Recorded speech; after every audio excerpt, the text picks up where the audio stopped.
Hello again. We're back for our second session covering the life of Christina Pearson, the founder of the Trichotillomania Learning Center. And again, I'm privileged to be able to interview Christina to help you get to know her story. In the first session, we covered Christina's first 8 years of life. In this session, we're going to cover her 9th year through probably around her 20th year. We'll see if we get that far. It is our hope that you, through listening to Christina's story, can see maybe some of your own life, and that there's something from hearing about Christina that will minister to you and bring you something of value. So that's why we're doing this, so that you can get something from connecting with Christina through hearing about her life. All right, and we'll start with the first question. Okay. Christina, good morning. Good morning. I know we're going to now start on your 9th to 12th year. Okay. I'd like to sort of focus in on those 3 years and have you tell us what was going on in your life that stands out to you in those years. Well, at 9, we were living in Manhattan. Manhattan where? Manhattan, New York, in the city, in the city of New York. And we had come from a very kind of loose and rural environment, and now we're in the big city. And my family was living in a hotel temporarily, one of the hotel. But these hotels, they'd have like whole apartments you could rent. And so we were in some hotel for a while. It was called Hotel Breton Hall. And I went and looked at it later. I was like, we lived here? Anyway. Was it a sense of poverty, or was it a sense of wealth? Or was no. When we were younger, I think that they were waiting for an apartment to open up, so we were there for a while. And the reason I bring that up is because at that time, at 9 years old, I went to a school where there were only 2 white children in the classroom, me and a little guy named Albert. Every other person was African American. And it wasn't a big deal to me because I just didn't have any, I didn't see color at that age. And in terms of being different, it was just like, wow. But Albert was very aware of it, and that made me aware. But it was a wonderful opportunity for me when I look back, because my best friend was a little African American girl named Susie. And so we were there, and then we moved into an apartment, okay? And I went to then a different school where most of the kids were white because we were in a different area. And it was a nice apartment. We lived on West End Avenue, and it was a pretty nice time. What I mean is there weren't a lot of problems. I think that my mom had inherited a little bit of money because my grandmother had passed. That's why we came to New York City. And so that was interesting. I got scarlet fever at the age of 9, and I got very, very sick. And I remember the doctor coming to the apartment and, treating me. And but it affected my hearing, and I began to suffer from hearing loss after I recovered. And by the time, and shortly thereafter, I was tested to see if I needed to go to school for the deaf, and which scared the daylights out of me because it was this big building and it seemed really scary. So what I was doing, what was noticed was that I would kind of be doing my thing and I wouldn't respond to people. And they figured out it was because of hearing. And so I ended up always sitting in the front row in class, always, because I was I was frightened that if I couldn't hear the teacher, I'd have to go to that building. See, and so I really tried to pay attention. But it was very interesting because I could go home and I could just relax and I wouldn't have to hear everything. And my sister said, God, I don't know how you did it. You were always so calm and there were always things going on and you just keep doing your thing. And I was like, well, it's because I couldn't hear. So what were things your mother cared a lot about?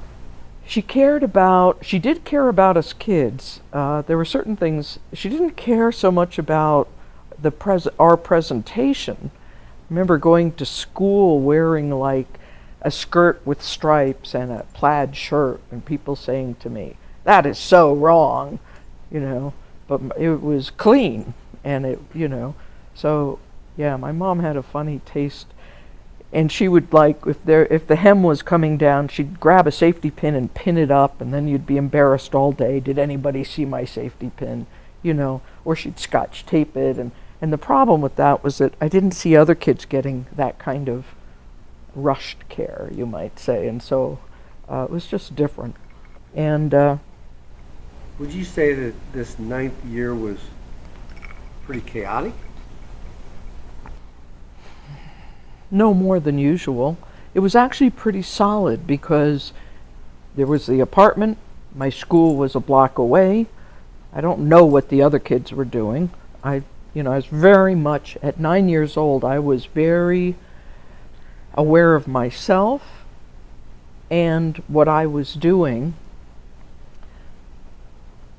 but I wasn't really tuned into my siblings or my parents really, and I think that some of that was out of self-survival. It was too painful to be deeply enmeshed with the family, really it was. And but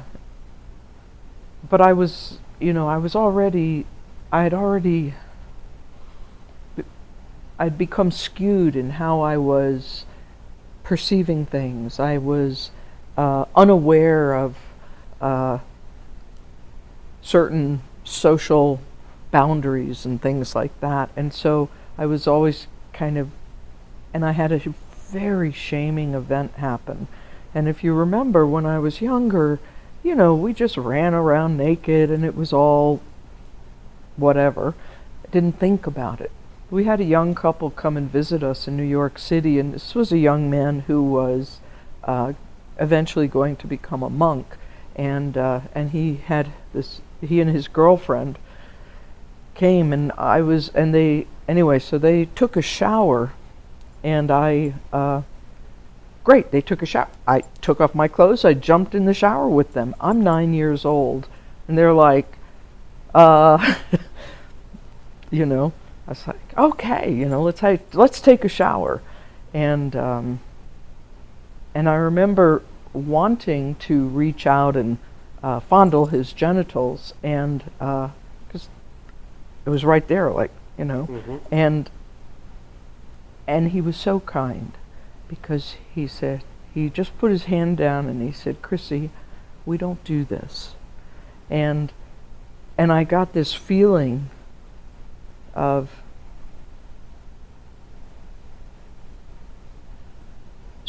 overwhelming shame, because I felt it. I felt the woman's concern. I felt this young man's anxiety, but also care, and I got out. And the reason I bring up that episode is because it was huge in how I saw myself from then on. In terms of sexuality, and because prior to that, it was just about, that's what you do. And all of a sudden I found out that's not what you do in the real world. And that was huge for me and devastating on many levels. And so as we moved through that year, we learned that we were going to move to Chicago, because my dad, my stepfather, Bob, had gotten a new job in Chicago at Playboy. And this was in the mid-60s. And so it was quite the thing, you know. But he was being hired as an editor for the Forum. And of course we were all like, oh my God, you know, naked women. Now I'm confused. You said he was hired to work for Playboy. For Playboy. Now is yes. Forum a segment of Playboy Yes. magazine? The Forum is where people write in letters, and then Playboy responds. And so there were 2 associate editors that were responsible for that interchange, and he was one of them. And he also did some interviews. They, you know, had him interview like Buckminster Fuller and some very interesting people. And so he was beginning to, well, let me back up. Staying with 9 years old, we prepared to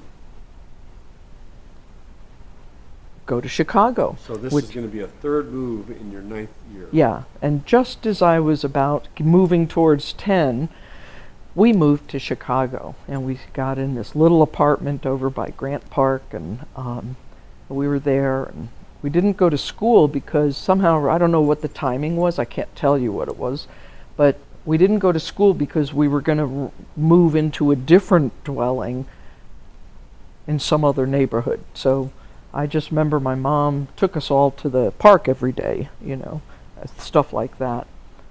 And then we moved to West Rogers Park. Rogers Park is a northern suburb of Chicago, but it's in the Chicago city limits, I think, or it used to be. So this is a 4th move? Mm-hmm. Mm. Now I'm 10. All right. So I'm just in 10. Mm-hmm. And we lived in this house on, I think it was 7468 Paulina Street. I think. It was the first address I ever memorized. And we were right next to a little Jewish synagogue that let their backyard totally go wild. And so, of course, our backyards were connected, kind of, and so I had this wild jungle that I could explore. I was pretty isolated. I would play games where I would pretend I was a spy, because at that time there was like Man from U.N.C.L.E. and those, you know, and I was like, okay, I'll be from AUNT, A-U-N-T, Americans United to Nab Thugs, I think. I know, it was just like, oh my God. But I had a little microscope that I'd been given as a present, but I would take it out and I had this little wooden box and I'd fill it up with just things that I would pretend was my radio, my this, and then I would carry it around the neighborhood and watch people. Just watch them. Of course, they didn't know that I was spying. But I was very involved in imaginary, I didn't have imaginary friends anymore, but I had these roles for myself that were very engaging and would keep me distracted. In this house, wow, I just remembered a dream about it, wow. In this house, our favorite game, my older sister she didn't get into some of the games that we played, me and the 2 younger ones, and because she was above it all, you know, she was growing up, and you know, all of 11 or 12 years old. But I would kind of corral the 2 younger ones, and we would play this game where we were orphans. We would figure out how our parents had been killed, and then we had to make our way in the world, and we did this all in the attic, where we would set up our school and cook food over a camp. It was all imaginary. I found out many years later that my mother overheard us one day, and she was horrified because, of course, we killed our parents off. And so your parents didn't die; you killed them off. Well, right. Well, in the game, we didn't kill them. No, but they like were in a plane crash or a car crash. Right. We had to figure out a way that they were no longer in the picture, and we had to survive. But I look back at that and realize that it became very evident to me at a young age that it was about survival, and it was about, you know, surviving at all costs. And in 5th grade, I just melted down. I really did. I could not. What does that mean to melt down? Well, for me, it meant that I reached a point where I couldn't function in the environment. I'm in 5th grade. I get called up to do a problem on the board. I have no idea how to do it. It's a math problem. And so I just stand there. I just stand there. And soon the teacher's yelling at me, but I'm just kind of zoning her out. And then she throws her eraser at me, the thing, boom, and hits me, which kind of shocks me. And I was just devastated because it was so embarrassing to not know how to do these things. And, but I just had not had enough schooling or any attention in that area to be able to track mathematically. So that day I went home and said, "Oh, the teacher threw an eraser at me, blah, blah, blah." My mom pulled me right out of school and stuck me in this little private school called North Shore. And I spent the rest of my 5th grade year going to this private school. I had to take a public transit bus downtown, then go to school, and then I'd come back on the bus. But it was fantastic because something about that instilled, I don't know what happened, but I began to feel like I was seen at that school. For some reason, I don't know what kind of programs they had, but it was a great little school. But we didn't have money for me to go there the next year, so because I knew it was expensive, but I was also really grateful. So I finished out 5th grade in this. Let's discuss that for just a minute. Yeah. You said I felt like I was seen Yes. at that school. At the prior school, you didn't. No. And so it may be much of your life you didn't feel that you were really seen, meaning understood and cared for, and that your feelings mattered. It was like, well, I'd already been to so many schools that, I don't know, like 6, 7, 8 already, that I never had connected with teachers or with problem solving.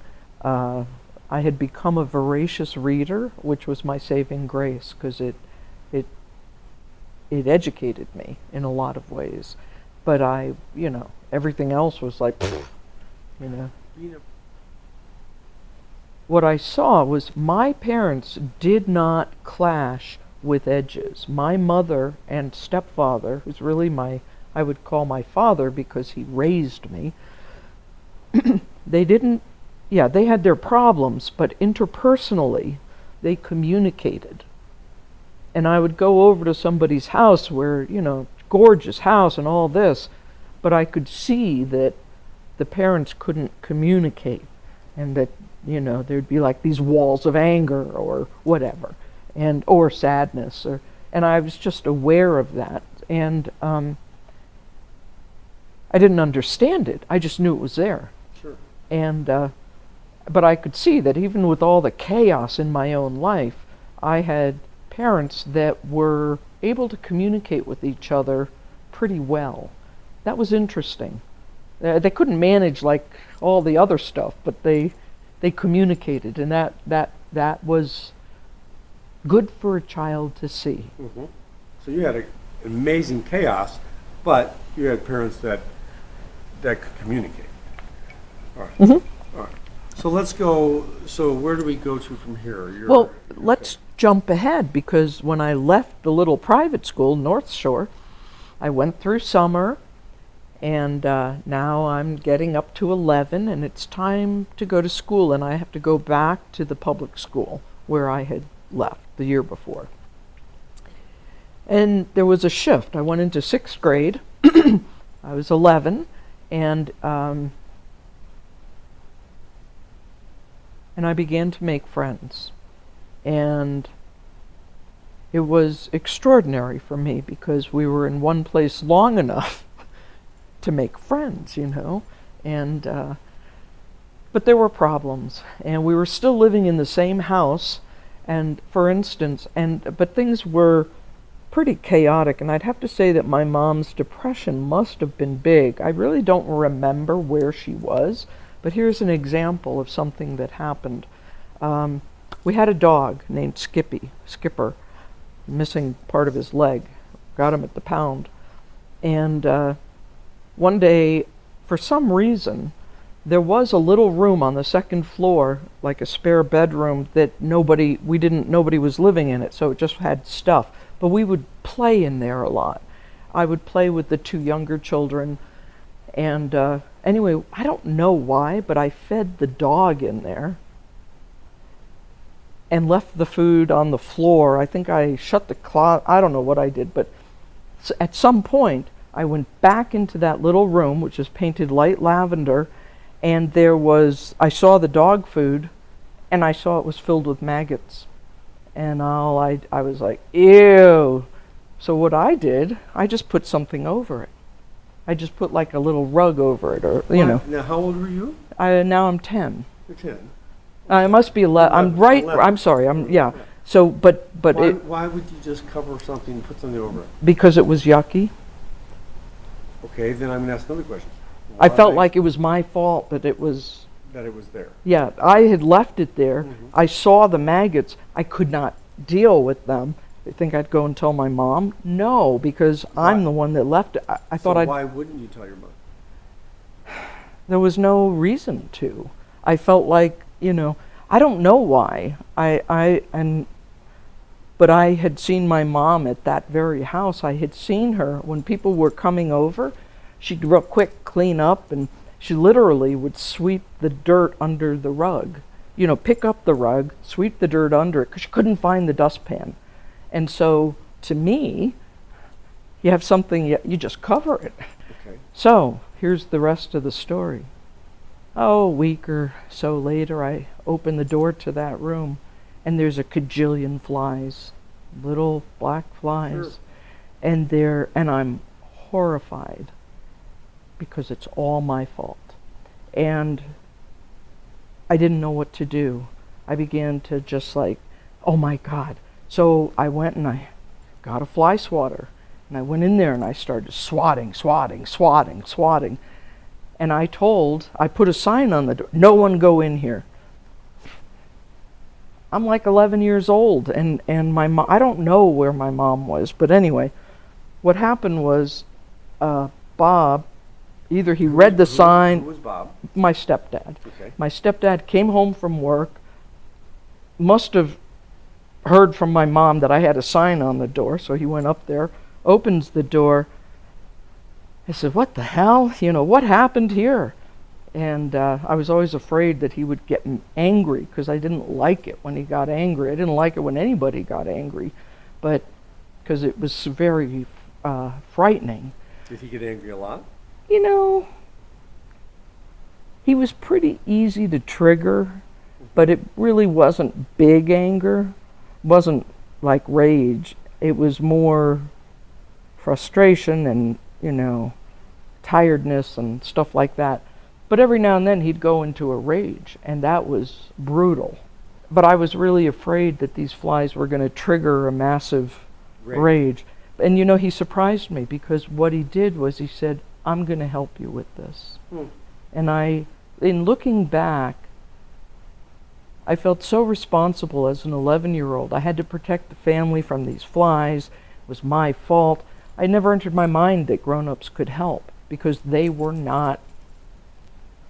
I didn't see them as helpers. They weren't around as an example of helping. Right. They weren't a good resource for that kind of help.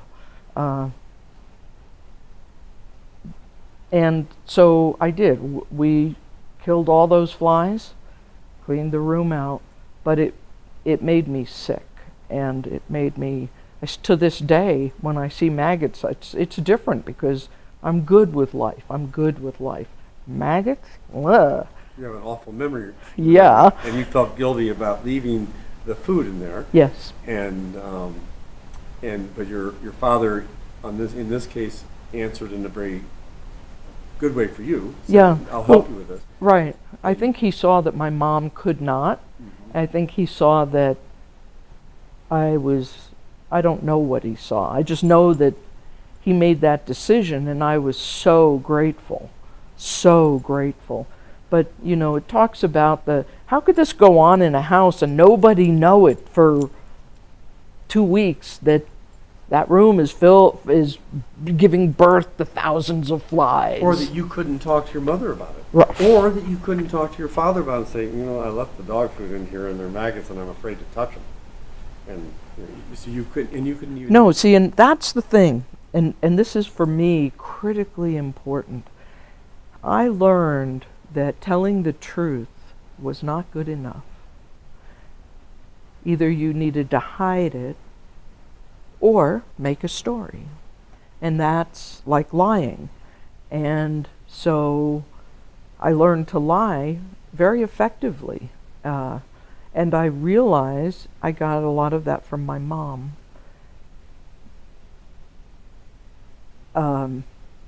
What I learned was that if you have a problem, you don't want to show anyone because it shows you're weak. If you have a problem, you're weak. You can't be weak. And also, so you've got to make the surface look good. Make the surface look good and don't worry about the problems inside. And that's a lot of, you know, and it was about then that I began to understand that we weren't to share outside the house what happened inside the house. It was, you know, and my parents were smoking marijuana, they were having friends over, you know, blacks, whites, Hispanics, Chinese, Asians, you know, all different kinds of people would come.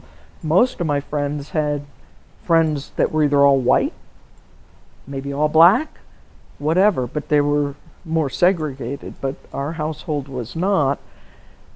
And Okay, I'm even thinking all your life you had been sort of trained to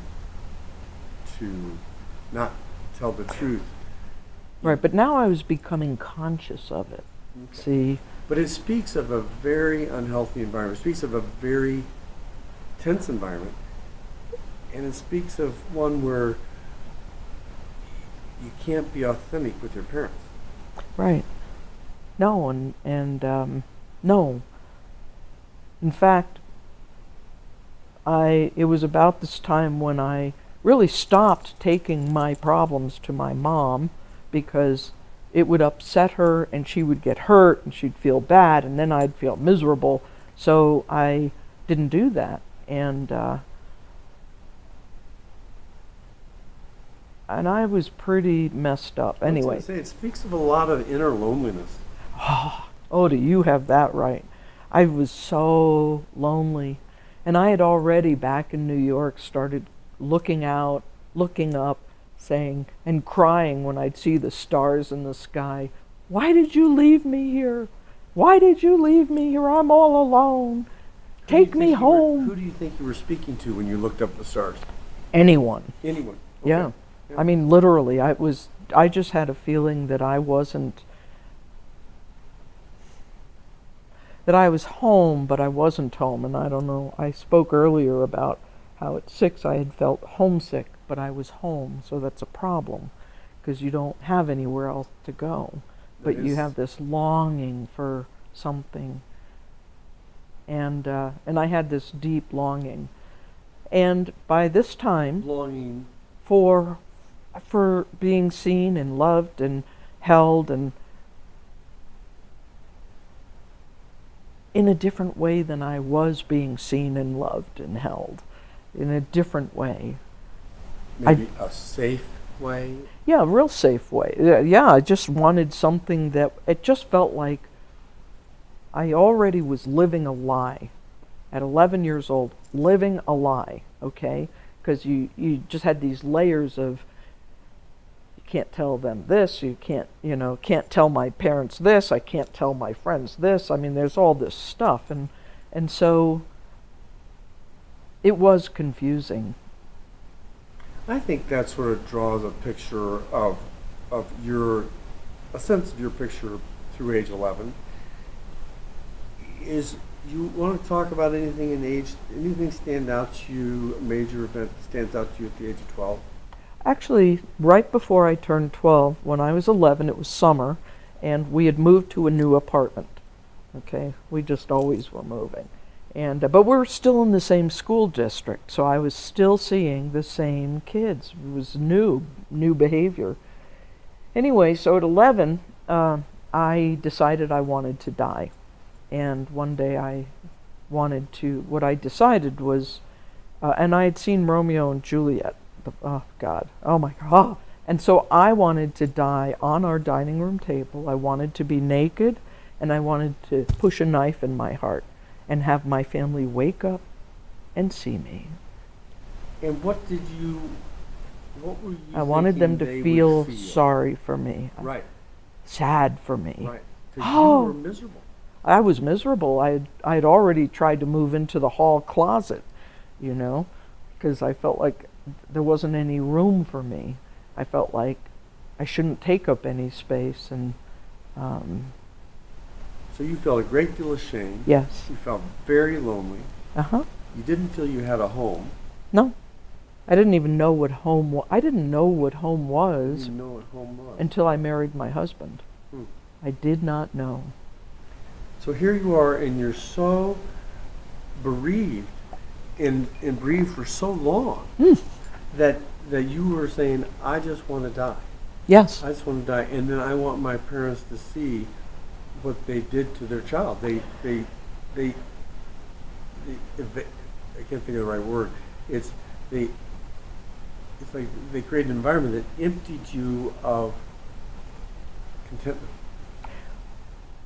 See, I already felt old. I already felt used. I already felt broken. I already felt I would miss the boat every time. That the boat would come and people would get on and be happy, and I would be on the shore waiting. And that's what it felt like for me. And but simultaneously, I began to make friends in this classroom I was in, and now we're moving up to 12, and I have to go into 7th grade. And something happened in that year that was marvelous. I connected with my classmates. For some reason, it was maybe the times, maybe the group, I don't know. There were 34, 35 of us, and we were connected. And I think it started, I don't know, I've been told this is why it started.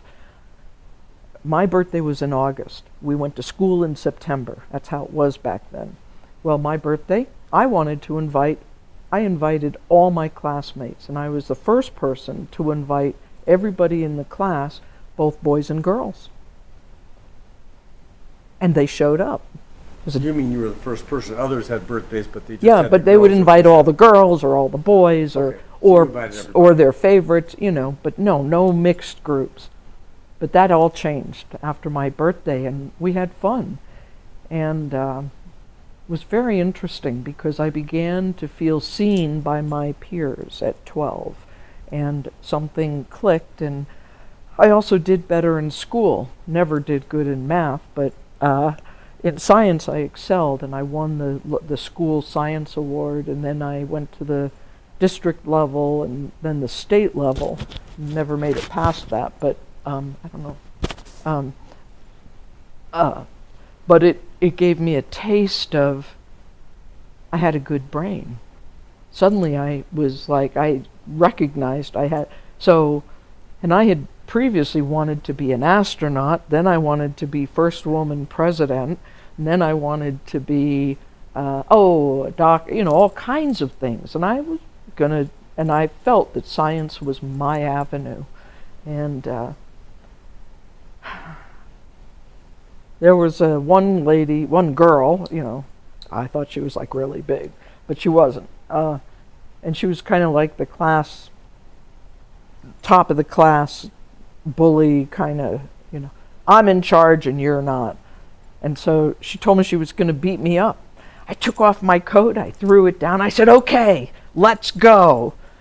There was nothing wimpish about your No, it's like I was So- like so ready, and because I was a secret agent, I was a spy. I had all these things going in my head that finally here's somebody. Oh, okay, I'll take you on. Well, she stopped immediately. We became great friends, and that was what began the shift in my connecting with people. So isn't that funny? I mean, that's a little bit earlier. Sorry, but That's fine. that and then so that was 7th grade, and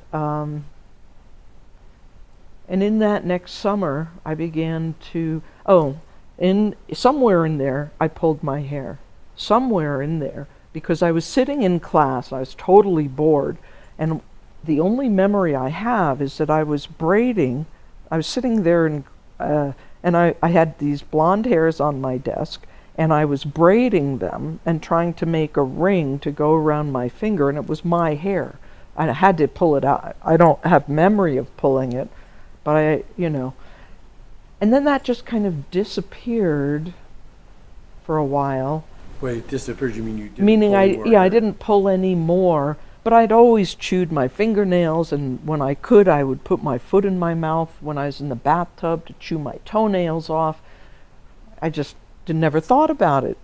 And I would always, at that time I also got a big scratch on my arm. It got infected, and so I found that I really, really liked to just pick at that scab, and it was very, very interesting.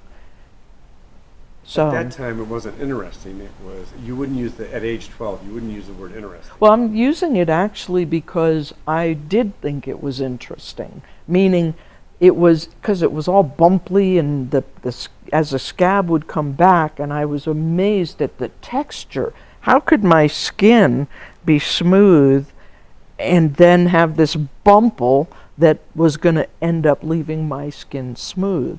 It was interesting. I was amazed at the skin. Because remember, now science, I'm beginning to like, wow, I could do this.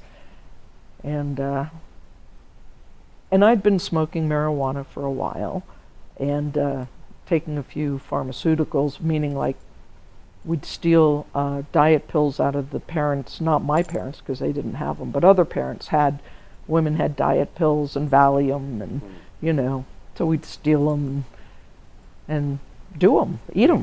And experiment with it. Yeah. Huh. So your first memory of having trichotillomania came when you were 12. Yes. Okay, and there you were making some kind of braid Yes. with it. So there's no prior memory of it. And so at age 12, 7th grade, there you were. And then it only lasted, according to your memory, Right. it's only lasted a little while, and then... And then I had a little period of where I didn't pull or anything. I don't remember anything about hair. And then one day, I'm not quite 13 yet, but I'm almost 13, or I'm somewhere in there, right in there.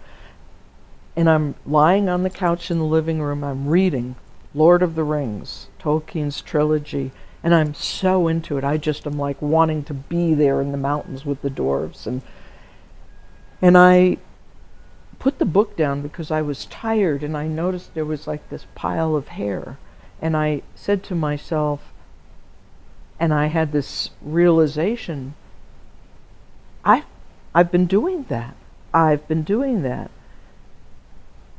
And it was just like, wow. And then I fell asleep. And the next day, I found myself pulling my hair, and as I would do it, I'd feel for one strand and feel the nature of it. And, if I found one that felt like it was an alien, it needed to go. It was like I'd found gold, and my whole nervous system would light up, and I'd pull the hair, I'd look at the little bulb in the end, and then I'd bite it off, and then I would drop the hair. And this was intriguing to me. At first it was just amazing because, wow, this not only felt good, but it was so amazing. It was just interesting. Well, it transported me. It literally, I could be there on the couch and pull my hair, and it's like taking a vacation while I'm at home. Why was it like taking a vacation? Because it gave me access to a kind of feeling a whole different way. And What was that feeling? well, the feeling was I didn't care. I could hear things going on, but it didn't matter. You could hear things in the house. Yeah, because I was in my little But it zone. didn't matter what was going on in the house because you were in your own zone. Right, it was like a little escape hatch, in a way, and it felt good. It felt good. So in one way, it felt good. In another way, you knew that your scalp hurt by the pulling, especially if you pulled out quite a few hairs. The scalp you're irritating that scalp, so it hurts. And so you had a sense of hurt, but there was another sense of it felt good. Yeah, hold on, because when I would pull, I wouldn't feel pain. I'd feel the little prickle, but it was like excitation, and then the joy of getting the little thing. And for me, I had to look at it, so I had visual interaction. I also had to feel it in my mouth. I had to bite it. So I had, not only the touch signaling and the scalp signaling, but then I had visual and oral, and I recognized that it was very engaging. Okay, I recognized that. And I was like, wow, I found something better than drugs. Okay, really, that was my kind of conception. But, it wasn't till the next day that my head would hurt. And then it would hurt bad. Mm-hmm. It would ache. Pound, pound, pound. And a little pulling would make that go away. So, meaning as soon as I started pulling, I wasn't feeling pain. I wonder if you went into the zone. Yes. What we often call the zone when we're pulling. I wonder if you went into the zone, and in that zone, you were able to distance yourself from the pain in the scalp. Absolutely. Okay. So the pain in the scalp was there, but you were able to distance yourself from it. Well, yeah, because it's kind of like, it's the same as if you take an aspirin or something. I just didn't take aspirin to make the pain go away. I pulled more hair. And somehow you were in a zone, what we call Yes. a zone, and you no longer were cognizant of the pain. Of the physical pain or my emotional pain. Or my your emotion. uncomfortableness of being alive. See, it actually helped it dampened The pain of being alive.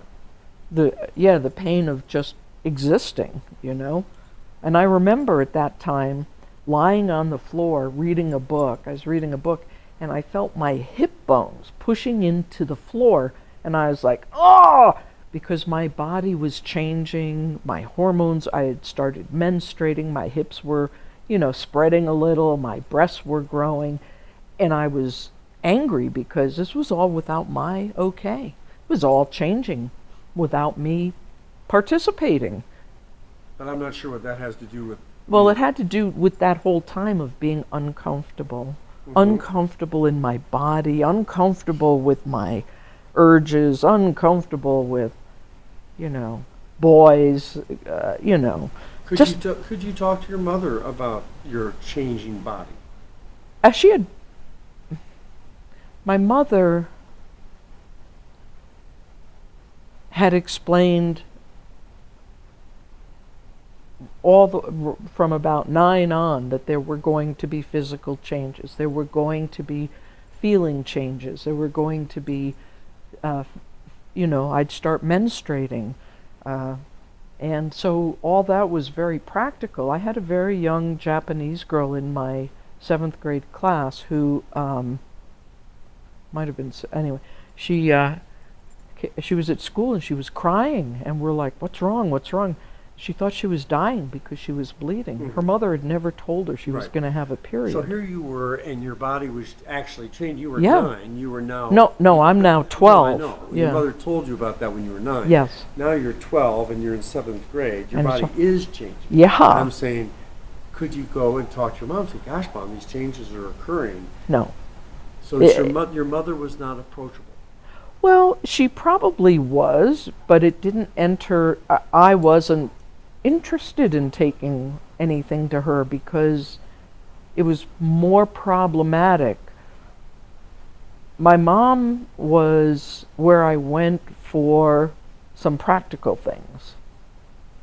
I need a Kotex. I need a tampon. I didn't go to her for, I'm feeling weird. I don't feel good about my body. I didn't go there You because couldn't go there to talk about your feelings. mm-mm.